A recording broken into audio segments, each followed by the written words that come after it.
I'm going to encourage you to grab your Bible. Now, I know for the past couple weeks we've been going through the book of Ephesians, and some of you have the Ephesians Bible study book that we've been going through, and I know there's some extras in the back. If you didn't receive one yet, raise your hand and flag one of the ushers down, and we can give you one of those Bible study books of Ephesians. But today you're going to need an actual Bible too. You're going to need the full scripture because we're going to be doing some turning in our Bibles this morning. We're going to be looking at some other passages outside the book of Ephesians. So get your Bible ready. We're going to look at some other passages. If there's anybody else that needs a Bible, we've got some extra Bibles in the back. Raise your hand, say I need a Bible. We can get you a Bible in the back. Okay.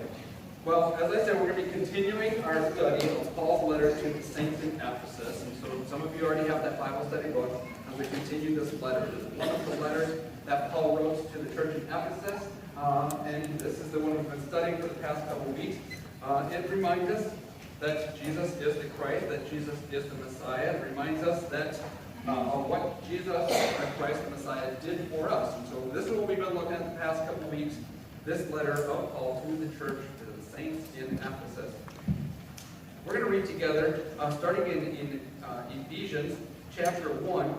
And if you will follow along either in your Bible study book or in your copy of the Scriptures, we're going to read through it first, and then we're going to dig into it a little bit here to study part of the letter from Paul to the church and the saints in Ephesus. Let's start at verse 15, Ephesians chapter 1, verse 15.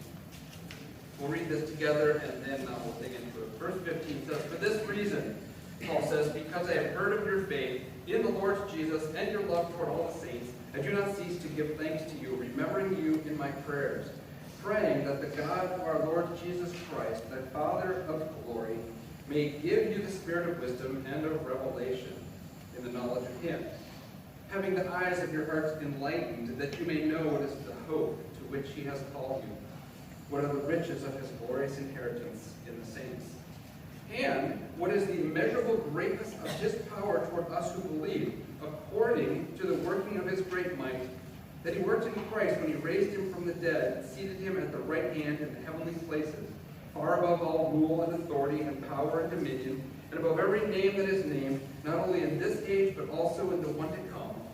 And he put all things under his feet, and gave him as head over all things to the church, which is his body, the fullness of him who fills all in all."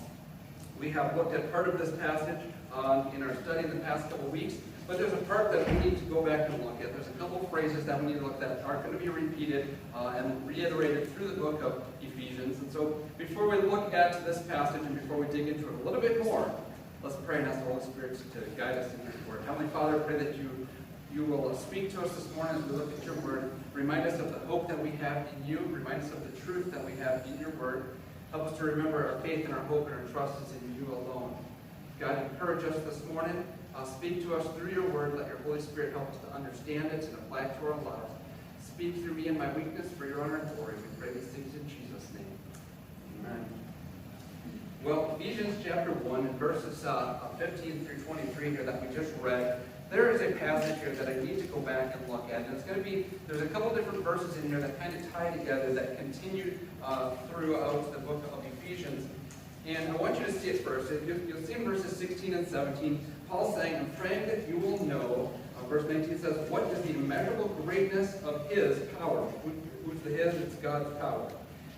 I want you to know what is the immeasurable greatness of God's power toward us who believe, according to the working of his great might, that he worked in Christ. Who is the Christ? That is Jesus. So it is the power of God that he worked in Christ Jesus when he raised him from the dead and seated him at his right hand in the heavenly places. Paul wants us to know the immeasurable greatness of God's power. Can somebody give me an example of the immeasurable greatness of God's power listed in verse 20? Oh, yes, he raised him from the dead. Good. It says, Paul wants us to know what is the immeasurable greatness of God's power, that he worked in Christ, verse 20, when he raised him from the dead and seated him at the right hand in the heavenly places. This is one of the examples of the immeasurable great power. Why is it important for us to know this? God raised Jesus from the dead, and after proving himself alive for over a month, Jesus ascended up into the heavens, and in the book of Ephesians, Paul uses the term into the heavenlies. God raised Jesus from the dead, proved himself alive. He ascended up into the heavens. And verse 20 says he was seated. Paul wants us to know something. He wants us to know the power of God that was revealed through the resurrection, the death, burial, and resurrection of Jesus. He wants us to get a little glimpse of that.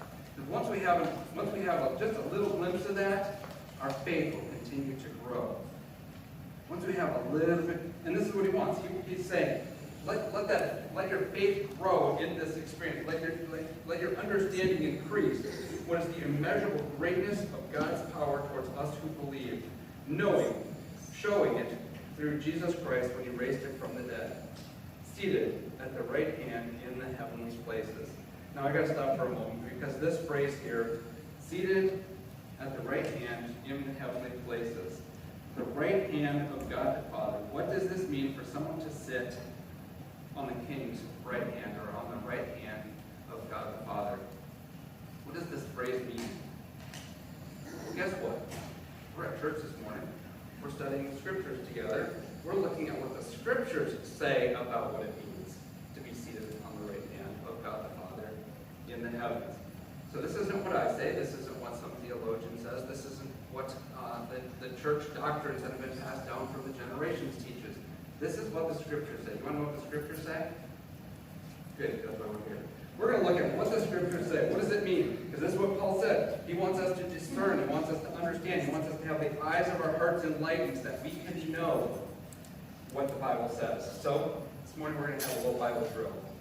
If you have your physical copy of the written Word of God, if you have your Bible with you, you have to close it. No cheaters. I'm going to do a Bible drill. You're like, what, Pastor Johnson, I don't know. There's a little section in front of your Bible that says where the books of the Bible are. That might help if you need it.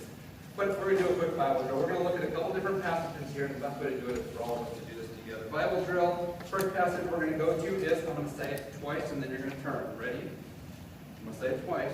No cheaters. One hand on each side. Okay, good. No fingers in there. Okay, that doesn't count. Okay, good. Bible drill ready. The first passage is Matthew 26:64. Matthew 26:64. Go. Matthew 26:64. Go.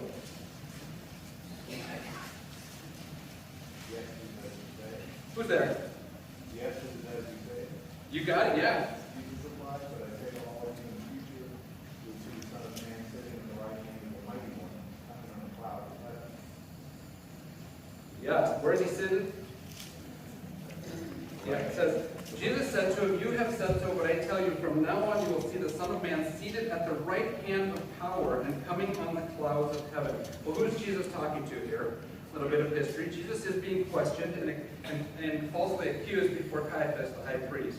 If you read the rest of the chapter, actually we'll just go back to verse 57, where we read, then those who had seized Jesus led him to Caiaphas, the high priest, where the scribes and the elders had gathered. And you go down to verse 59. The chief priests and the whole council were seeking false testimony against Jesus, that they might put him to death. They found none, though many false witnesses came forward. At least two came forward and said, this man said, I am able to destroy the temple of God and rebuild it in 3 days. The high priest, Caiaphas, stood up and said, have you no answer to make?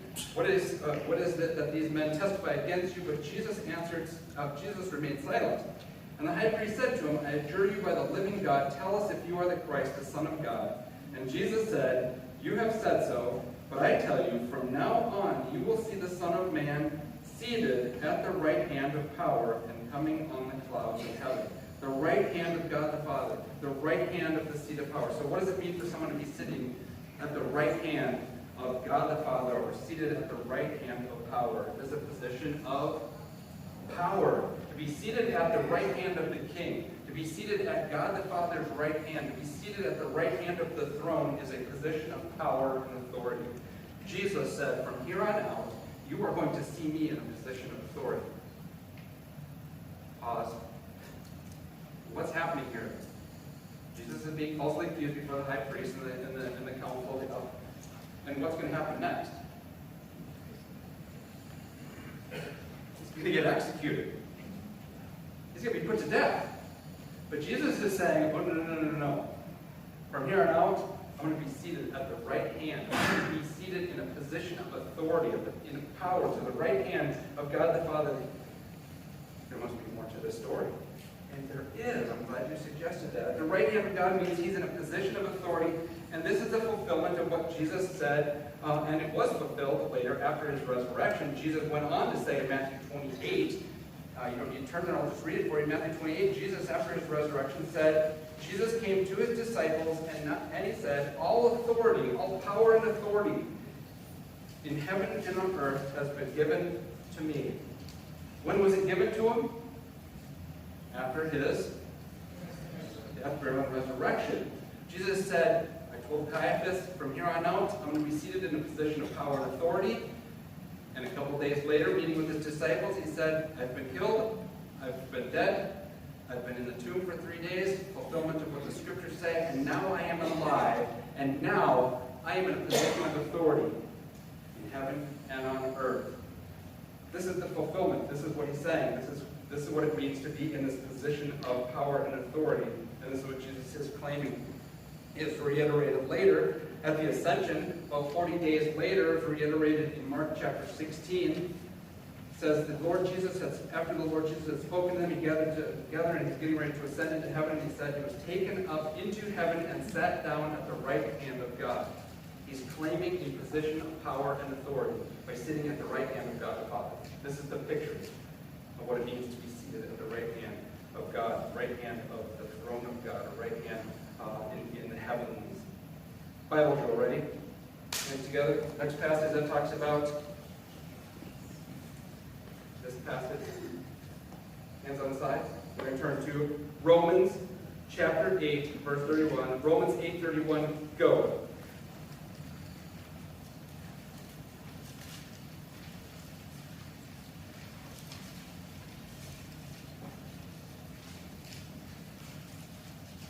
Romans 8:31. Anybody there? Yes, go ahead. What does it say? What then shall we say to these things? If God is for us, who can be against us? Yes. What then shall we say to these things? If God is for us, who can be against us? And it continues. He who did not spare his own son, but gave him up for us all, how will he not also with him graciously give us all things? Who shall bring any charge against God's elect? It is God who justifies. Who is it to condemn? It is Jesus the Christ. Jesus the Christ is the one who died. More than that, who was raised and is seated at the right hand of God. But then it also tells us a little bit of something else here about sitting at the right hand of God. He's also doing what? Who is interceding for us. Do you see that in verse 34? Jesus is sitting at the right hand of God who is interceding for us. So who shall separate us from the love of Christ? Shall tribulation, distress, persecution, famine, nakedness, danger, or sword? As it is written, for your sake we are being killed all the day long. We are regarded as sheep to be slaughtered. No, in all these things we are more than conquerors through him who loved us. So what does it mean for Jesus the Christ to be sitting at the right hand of God, to be sitting right next to God the Father? What is he doing there? He's interceding for us. He's sitting next to God and interceding. What does it mean to be interceding on our behalf? Talking to God on our behalf. Can we just approach the throne of God? Can we just approach the throne of God in the heavenlies? We can't do that. Who gives us the opportunity to do that? Jesus, because of his death, burial, and resurrection. So when we pray in Jesus' name. We can only talk to God the Father because of what Jesus has done. I was sharing with somebody a couple weeks ago that they were asking why I am not always asked to speak at or to pray at public events, to be praying at community political events. And I said, well, they have to be careful. It offends some people if you pray in Jesus' name. So this is what the scriptures tell us. Jesus is at the right hand of God. He intercedes on our behalf. He gives us the opportunity and the authority. He gives us the okay to approach God's throne. It's only because of what Jesus has done. And so Jesus here at the right hand of God, he is sitting at the right hand of God and is interceding on our behalf. This is what part of this phrase means, to be seated at the right hand on the throne of God, right hand of the throne of God.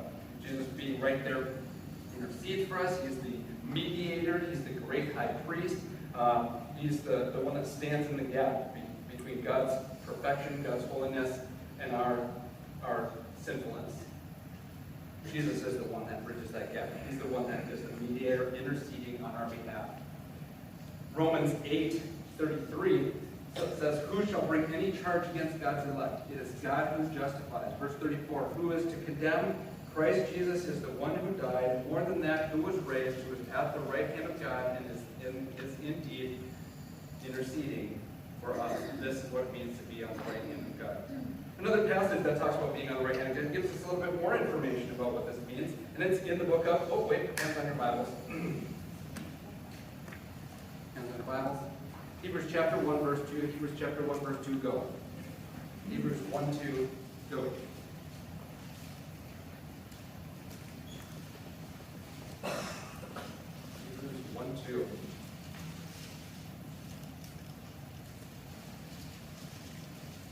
You there? Read it all out. No? Let me read it? Okay, Hebrews 1, 2. Okay, didn't prize though. Hebrews 1, 2. "But in these last days, he has spoken to us by his Son." He's talking about how God has spoken to us. "Whom he appointed the heir of all things, through whom also he created the world." It's all through Jesus. Jesus is the heir of all things. Jesus is the one that created the world. "He is the radiance of the glory of God and the exact imprint of his nature, and he upholds the universe by the word of his power.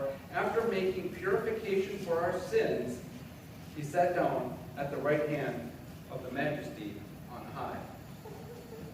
What gives Jesus the authority? What gives Jesus the permission? What gives Jesus the okay to be sitting at the right hand of Majesty on high? What gives Jesus the okay to be in the heavenlies at God's right hand? He did what?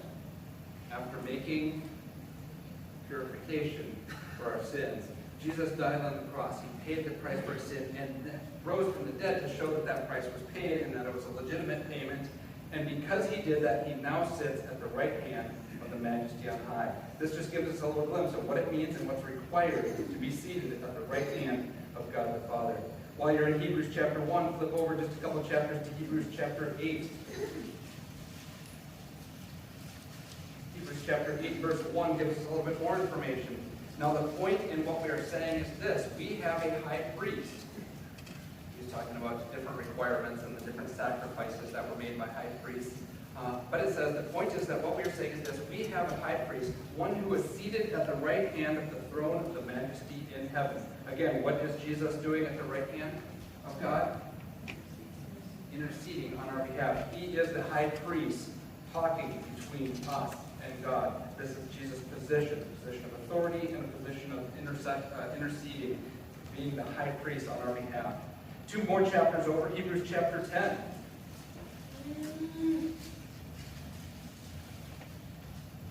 Verse 11 says, "Every priest stands daily at his service, offering repeatedly the same sacrifices." This is what the priest did for thousands of years. "The priest offered repeatedly the same sacrifices which can never take away sins. But when Jesus the Christ had offered for all time a single sacrifice for our sins," and that one sacrifice was what? Himself, being the Lamb of God.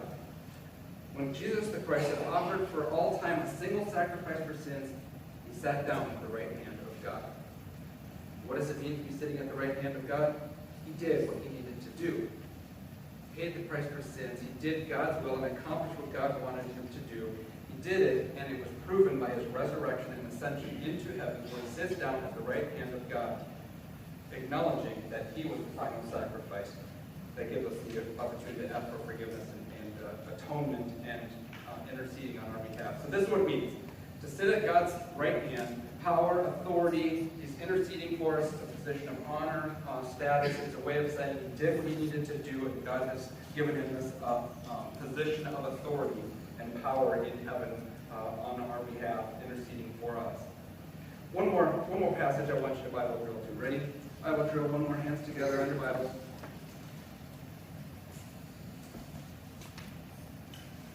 This passage is in 1 Peter chapter 3. Verse 22. 1 Peter chapter 3, verse 22. Go. 1 Peter chapter 3, verse 22.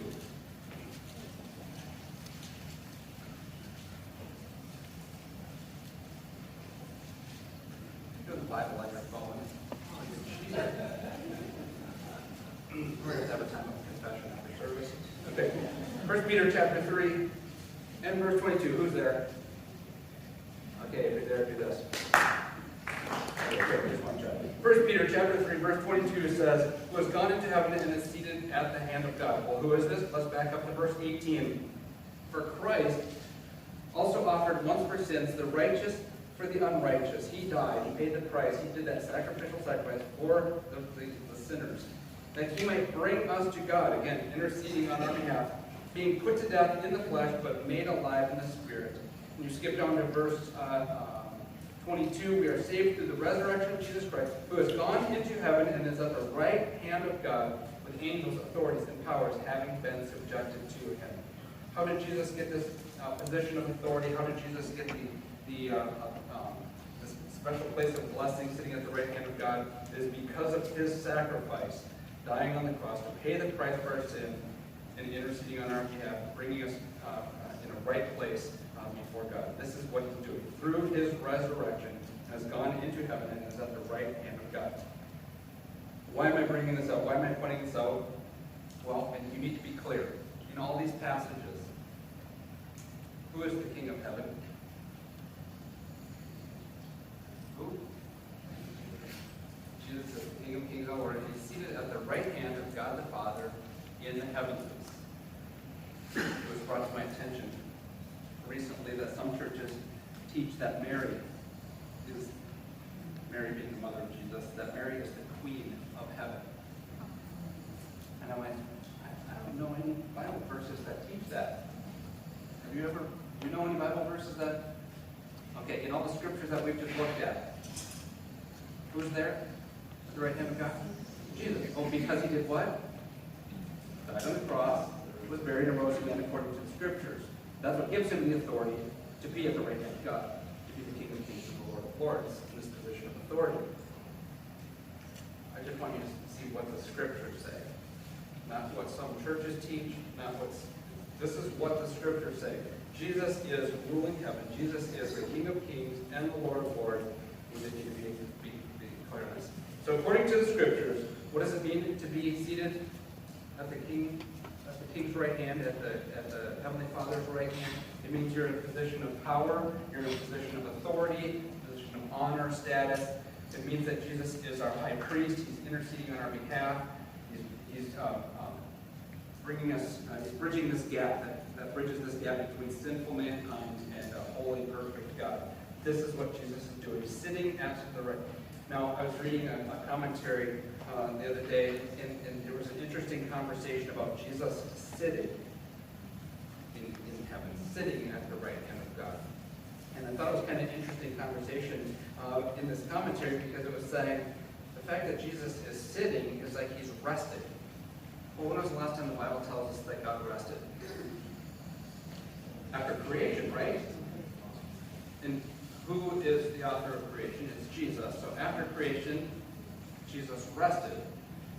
Then there was another work that was done, and it was the work of purification, the work of sanctification, the work of sacrificial sacrifice.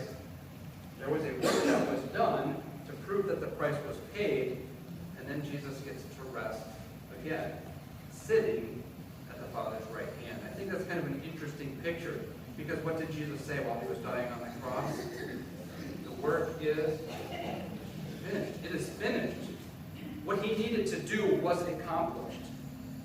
And so at his death, burial, and resurrection, he ascended into heaven and sat down and said, the price for sin has been paid. The work is done. It is complete. The final sacrifice done.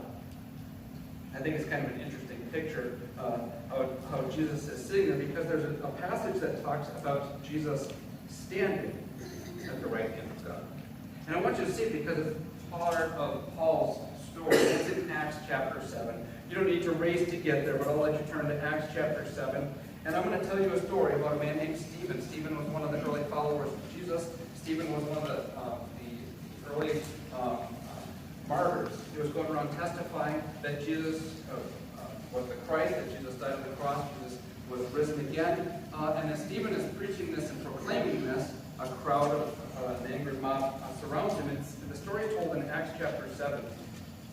Stephen is standing up in front of this crowd, and he says, verse 51, "You stiff-necked people, uncircumcised in heart and ears, you always resist the Holy Spirit as your fathers did. So do you. Which of the prophets did your fathers not persuade? And they killed those who announced beforehand the coming of the righteous one, whom you have now betrayed and murdered. You who received the laws delivered by angels and did not keep it." When the crowd heard these things, they were in a rage, and they ground their teeth at him. But Stephen, full of the Holy Spirit, gazed into heaven and saw the glory of God. And verse 55 says, "And he saw Jesus standing at the right hand of God." And he said this, "Behold, I see the heavens open and the Son of Man standing at the right hand of God." But they cried out with a loud voice and stopped their ears. They didn't want to hear the truth. They didn't want to acknowledge that Jesus had died, was buried, that Jesus rose again, that Jesus was ascended into heaven, that Jesus was interceding on our behalf, that Jesus was a picture of the high priest. They didn't want to hear the fact that Jesus was seated at the right hand of God. And so it says, they cried out with a loud voice, they stopped their ears, they rushed together at Stephen, they cast him out of the city, and they stoned him. They stoned him to death.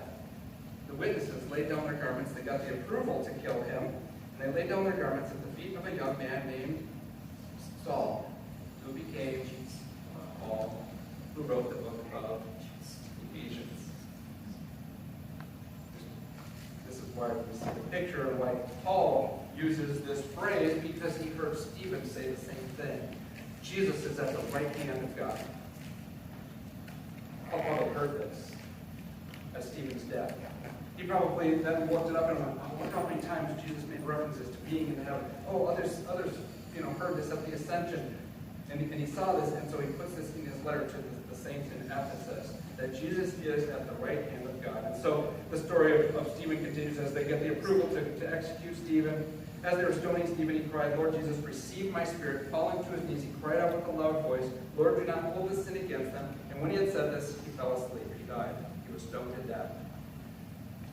I want to point something out real quick. Stephen says, "I see Jesus standing at the right hand of God." Do you know who he was doing this message to, who he was preaching this message to? I'll give you a hint. You go back to verse 1. Acts chapter 7, verse 1.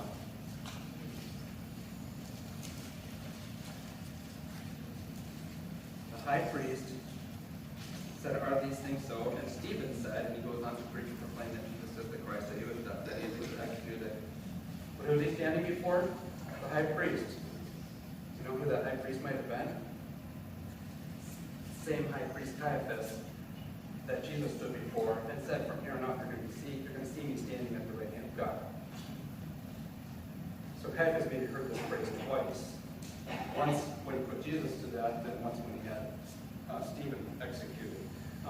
But this phrase, that Jesus is at the right hand of God, and when Stephen saw it, when Stephen experienced this, he said, "I see Jesus standing at the right hand." And I think this is really an interesting picture because, as I said, most of these phrases we've looked at, Jesus is sitting at the right hand, saying the work of redemption is done, the price has been paid, the work is finished.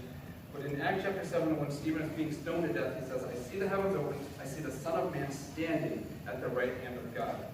And I always think that this is just kind of an interesting picture. Because you said, "From here on out, at the right hand of God. Here on out, I'm ascending into heaven, I'll be at the right hand of God." And then Stephen says, "Guess what I see? I see Jesus standing." Now, if Jesus was sitting at the throne, saying the work is done, why would he stand up? Could he have been standing up to receive Stephen into eternity? Can't you picture Jesus? Come on, you're done. Get out of there. Come on. And Jesus gets up out of his royal throne, he stands up and says, "Come on." That's what I see. Jesus stands up and says, "Stephen, come on home." We also know in the end, Jesus stands up again to come and bring his bride home. He's seated for a while, but he stands up when he receives his saints. He stands up to bring the church home. He stands up to receive his saints who have been executed in his name. He stands up to receive them into the place that he has prepared. With that being said, according to the scriptures, Jesus is at the right hand of God. He's showing us that he's in this position of power. He's in this position of authority, honor, and he's our mediator. He's interceding on our behalf. He's this great high priest. This is what the picture of Jesus in heaven is all about, seated at the right hand of God the Father. But he stands up to receive his own. But look back at why we're reading this. It's in Ephesians chapter 1, verse 22. And he, God, put all things under his, referring to Jesus' feet. God put all things under Jesus' feet and gave him as head over all things to the church, which is his body, the fullness of him who fills all in all. The whole idea is when Jesus accomplished and did what he needed to do to pay the price for sin, Jesus put him in this place of authority and said, all things are now under your feet. It's a way of saying, you are the King of Kings. You are the Lord of Lords. All things are under your submission. How do we know this? Well, this phrase has been used throughout the Old Testament, and it's used into the New Testament. It's a fulfillment of what happened in the Garden of Eden, when we're told that the serpent would strike at the heel, and the head of the serpent would be crushed. That Jesus' feet would crush the head of Satan. It's referred to in the book of Psalms when David, as the king, said that the Lord would be sitting at my right hand until his enemies would be a footstool for his feet. Basically saying all things are going to be under the King of Kings and the Lord of Lords, dominion and power. Daniel, among other prophets, used this phrase talking about how there will be an eternal king and all things will be put under his authority forever and ever. There's many different passages that talk about this. Even the book of Philippians, where we're told, therefore God has highly exalted Jesus, bestowed on him the name that is above every name, so that the name of Jesus, every knee will bow in heaven and on earth and under the earth, and every tongue will confess that Jesus Christ is the Lord, to the glory of God the Father. The whole idea is Jesus is worthy, and he is the one that will be praised, and everything else is under his feet. He is the sole authority. So this is what I want you to see. How is that? How is it? Because his death, burial, and resurrection, Jesus the Christ, the Messiah, the anointed one, the chosen one of God, did what God wanted him to do. He paid the price for sin. He rose from the dead to show that the price was paid, that it was a legitimate payment, and then he ascended into heaven, where he sits at the Father's right hand. With that being said, I want to show you something to wrap up this part of the chapter. The reason that this is being explained, because as we started, Paul wants the saints in Ephesus, and wants us to know who Jesus is. And he also goes on to say, I want you to experience. Not just know who Jesus is, I want you to experience the power of God that is revealed in Christ Jesus. Verse 16, look at this in Ephesians chapter 1, verse 16. Paul says, I do not cease to give thanks for you, remembering you in my prayers, and praying that the God of our Lord Jesus Christ, the Father of glory, may give you the spirit of wisdom and of revelation. Verse 18 says, having the eyes of your hearts enlightened, that you may know what is the hope to which he has called you, what are the riches of his glorious inheritance in the saints. But I also want you to know what is the immeasurable greatness of his power toward us who believe, according to the working of his great might, that he worked in Christ when he raised him from the dead and seated him at the right hand in the heavenly places. Jesus says, Paul's saying Jesus demonstrated the power of God, the resurrection of Jesus, rising from the dead, defeating death, the consequences of sin. All of this is crushing the evil one. And this is the whole idea, the fulfillment of the prophecies, that Jesus would be the one that crushes sin, crushes death, crushes the consequences for sin. And if we know that, if we have an understanding of that power of God through Jesus, it changes the way we live. Well, how does this work? 1 Corinthians chapter 15. And I'm going to encourage you to turn there as we wrap up. 1 Corinthians chapter 15. What does it mean for all things to be put under Jesus' authority? It's in 1 Corinthians 15. What does it mean for us to experience the power of God demonstrated in the resurrection of Jesus? It's in 1 Corinthians chapter 15.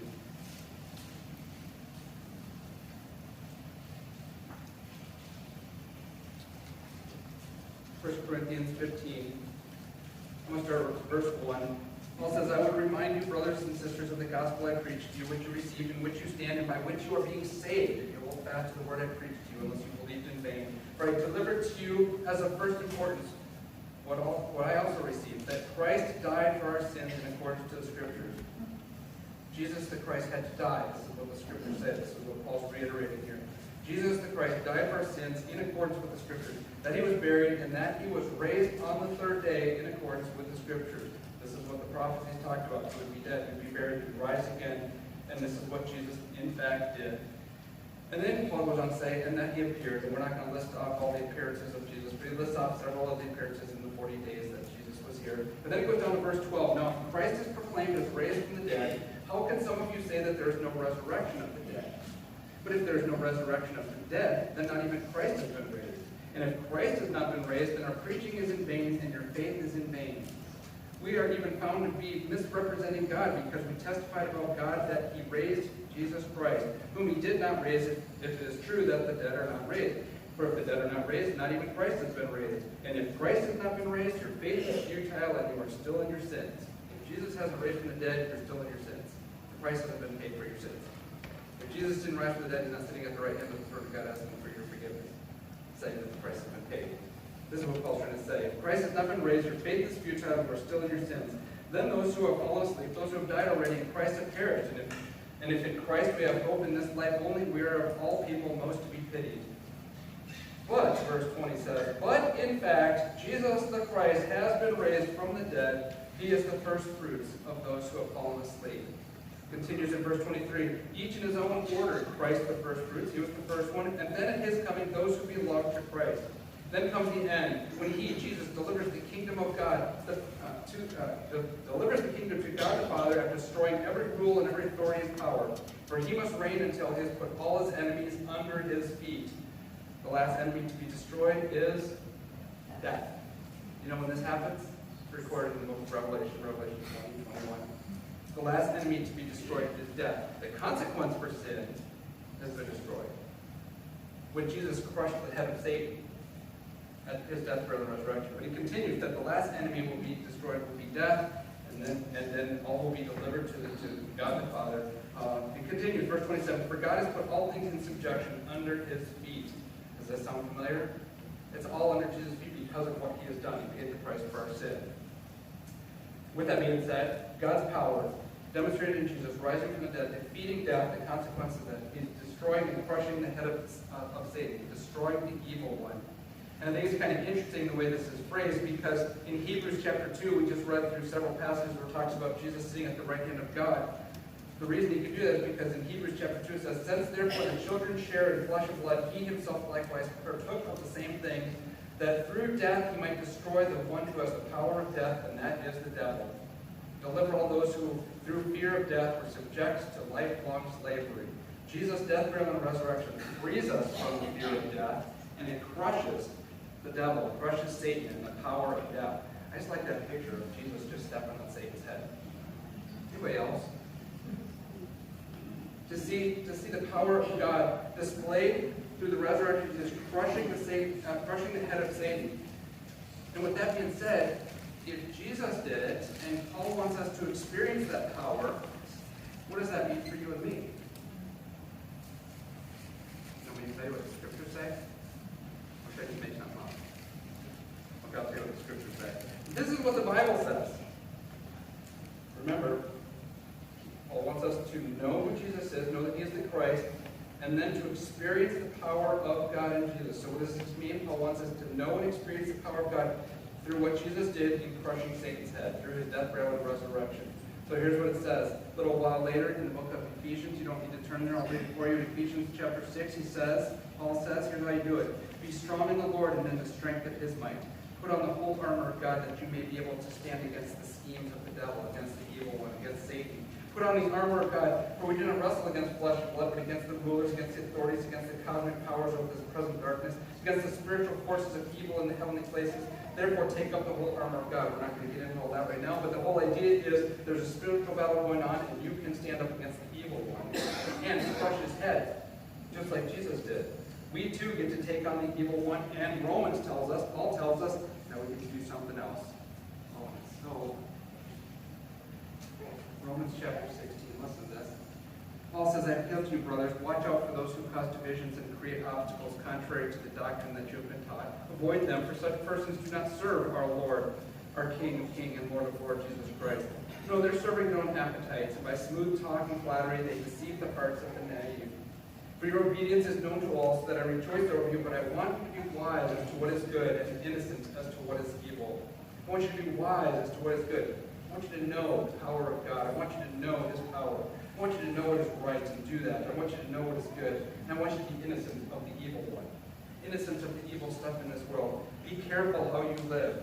And he says, I want you to be wise as to what is good and innocent as to what is evil. And the God of peace will soon crush Satan under your feet. What? The God of peace will crush Satan under your feet. Not just his feet. Under your feet. Well, when was the first time Satan's head was crushed? At the death, burial, and resurrection of Jesus. When do we get to crush Satan's head? If we put our faith and our hope and our trust in him alone, guess what? This world's not my home. If Jesus rose from the dead, as he promised that I'm going with him, I get to crush Satan's head on my way out of here. This is the idea.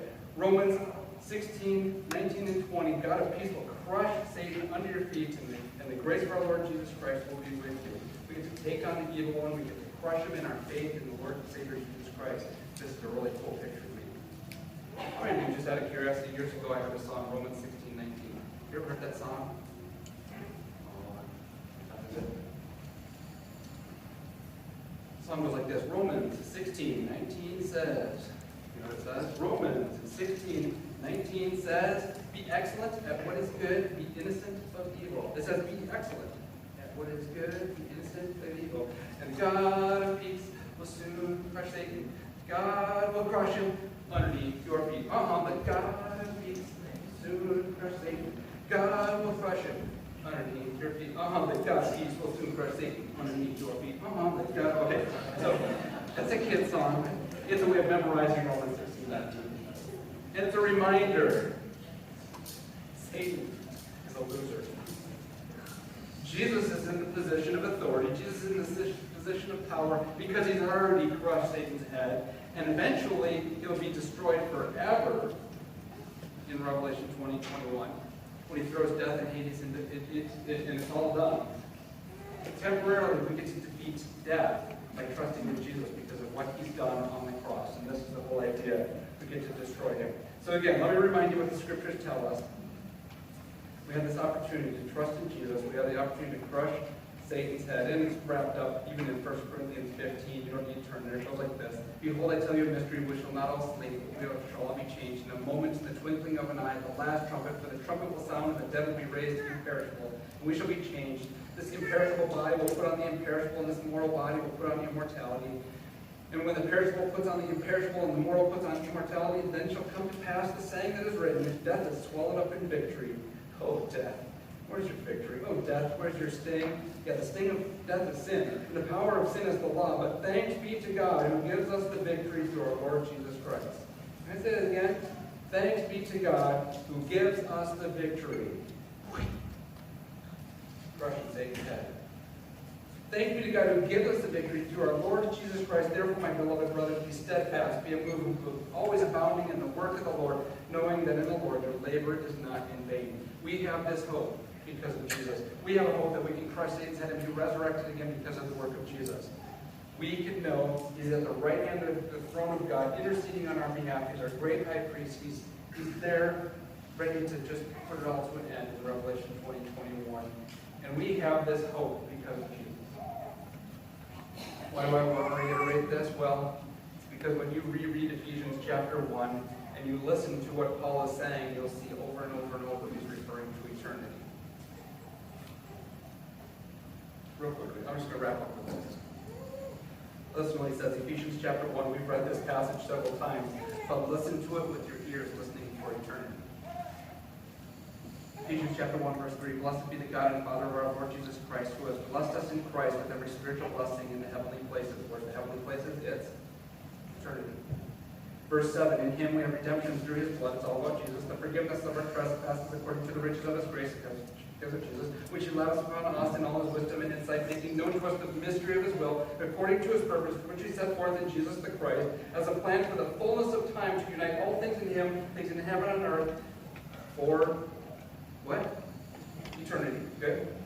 Verse 15, for this reason, because I have heard of your faith in the Lord Jesus, I pray for you that the God of the Lord Jesus Christ, the Father of glory, may give you the spirit of wisdom and of revelation, that you would be able to understand the knowledge of God, and have your eyes opened and your hearts enlightened, that you will know what is the hope in eternity, hoping into our blessed eternity, to which he has called you, which are the riches of his glorious inheritance in the saints. Where's the glorious inheritance?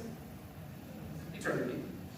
And what is the immeasurable greatness of his power toward us who believe? What is that immeasurable greatness? He rose from the dead, and he promises that we can also spend eternity with him, but this life is not the end. This is the immeasurable greatness of his power. It was revealed in the resurrection of Jesus, and now Jesus is seated at the right hand in the heavenly places in eternity, far above all rule and authority, power and dominion, above every name that is named, not only in this age, but also in the one to come, which is referring to eternity.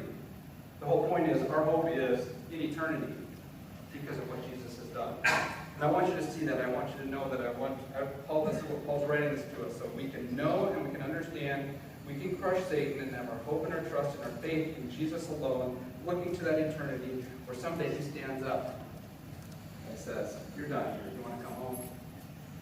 And there's either going to be a trumpet blast or we take our last breath here, which is going to stand up. This is our blessed hope because of what Jesus has done. With that being said, I want to read 2 scripture passages for you while my dad's coming up here. This is what we get to read. In Hebrews chapter 12, we're told, therefore, since we are surrounded by so great a cloud of witnesses, let us also lay aside every weight of sin that clings so closely, and let us run with endurance the race that is set before us. Live for him. While we're living for him, we're looking to Jesus, the founder and the perfecter of our faith, who for the joy that was set before him endured the cross, despising the shame, and he is now seated at the right hand of the throne of God. We are keeping our eyes on Christ as we live this life, knowing that this life is short, this life is temporary, and someday it's all about the eternity. Jesus is inviting us. He's inviting you to conquer the evil one, to stop trusting this world and to trust in him alone because he paid that price. He's the one sitting at the right hand of God. He's proven the fact that he paid that price. And he wants us to trust in him alone and to join him someday at the Father's throne. This gives us hope. This gives us peace. This is what we need to be doing and living and putting our trust in him.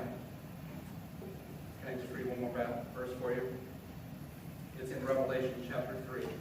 Jesus was talking to the churches. This was part of the letters to the churches. And you might be familiar with this passage, but Jesus is telling us in this time period into the future churches, Jesus says, behold, I stand at the door and knock. If anyone hears my voice and opens the door, I will come into him and eat with him and he with me.